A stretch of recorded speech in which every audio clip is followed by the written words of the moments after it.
There's a new push to bring Amtrak back to Music City. But did you know Nashville was already a destination for Amtrak 50 years ago? News Channel 5's Chris Davis shows us how Amtrak here in the 70s was doomed from the start.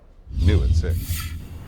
There was a day when the hottest ticket in town was to climb aboard. About 56 different passenger trains serve Nashville every day. But that was the 40s and 50s. Then the roads overtook the rails. When Amtrak was formed, it was really the end of the glory years or glory age of passenger rail service in the country. In 1971, Amtrak opened up the Floridian line that stretched from the beaches of Florida through Alabama and Tennessee up into the Midwest and ended in Chicago. And from here at Union Station, 2 Amtrak trains left per day, one heading north to Chicago, and the other heading south to Miami. But from the very beginning, there were big problems. You know, there's the Bright Line. Joey Bryan, a train historian, tells us everything from the track to the train itself was worse for wear. The track was not up to snuff of what it needed to have a high-speed service. The mechanical issues always plagued the locomotives, so they were just rarely on time and couldn't perform very well. Just take a trip back into the News Channel 5 archives,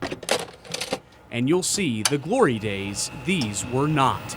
This video from 1977 was the day President Jimmy Carter announced the Floridian line had to be cut due to Amtrak's financial woes. The route was on life support for another 2 years. And it just really limped along from there, and people lost the eye for rail travel. Then finally in 1979, it was truly the end of the line. And everyone by that point had their own personal automobile, could hop on the highway system, get there whenever they felt like it. Nearly 50 years later, there's a new push to get Nashville back on track. But Joey says some of the same issues remain.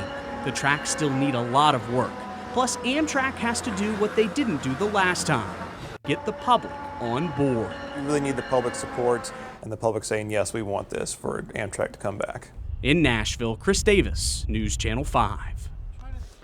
Well, the State Transportation and Safety Committee discussed bringing Amtrak to Tennessee today, but the move still has a long way to go before it could even reach the planning phase of that project.